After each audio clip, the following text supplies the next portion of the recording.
কালি 3টা বজাত ঘৰৰ পৰা ওলাই গৈছে ৰেপিডো ভাড়া মাৰিব 12টা 1টা বাজিল ভাবিলো আহিব গৈ ৰাতিপুৱাই হ'ল এতিয়ালৈকে অহাই নাই মোবাইলো সুস্থ কালি 3টা বজাত ঘৰৰ পৰা ওলাই গৈছে ৰেপিডো ভাড়া মাৰিব তাৰ পিছৰ পৰা আৰু আহা নাই ৰাতিও আহা নাই 12টা 1টা বাজিল ভাবিলো আহিব গৈ ৰাতিপুৱাই হ'ল এতিয়ালৈকে অহাই নাই মোবাইলো সুস্থ নাই সেনেকুৱা আমাৰ একো নাই বানুকা কাজিয়া কৰা মানুহ নহয় ঘৰত কাজিয়া নাই ঘৰৰ পৰা ভাত খাইয়ে ওলাইছে ভাত চাত খাই কেনে ল'ৰা ছোৱালী আছে তেওঁলোকক দোকানৰ পৰা কিবা কিনি দিল কিন্তু ঘৰত পঠাই ওলাই গৈছে গাড়ীৰ নাম্বাৰ হৈছে AS01 EY 3714 NS পালচাৰ হয় ৰেপিডো লৈ মানে ভাড়া মাৰি থাকে ঠিক যোৱাকালি 3টা বজাত সি তাৰ নিজা ৰুমৰ পৰা ৰেপিডোখন লৈ সি ভাড়া মাৰিব যায় ভাড়া মাৰিব যোৱাৰ পিছত তাৰ ঘৈণীয়েকৰ লগত যোগাযোগ চলি থাকে এনেকুৱা চলি থাকোঁতে যোৱা ৰাতি 1 বজাৰ পৰা তাৰ মোবাইলখন তাৰ ঘৈণীয়েকে চুইচ অফ পায় এতিয়ালৈকে তাৰ কোনো ধৰণৰ সংহত পোৱা নাই গতিকে যদি কোনোবাই এই ল'ৰাজনক বিচাৰি পায় বা দেখা পায় তেনেহ'লে আমাৰ এটা নাম্বাৰ দিয়া আছে সেই নাম্বাৰত আপোনালোকে যোগাযোগ কৰি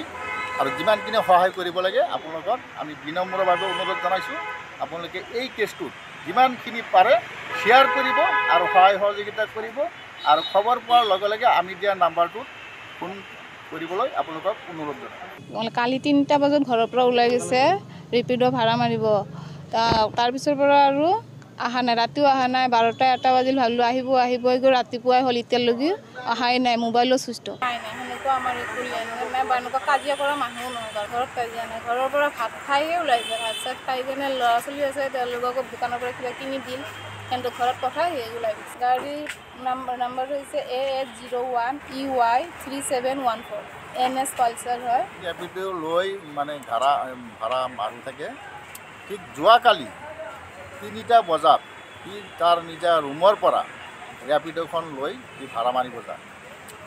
ভাড়া মাৰিব যোৱাৰ পিছত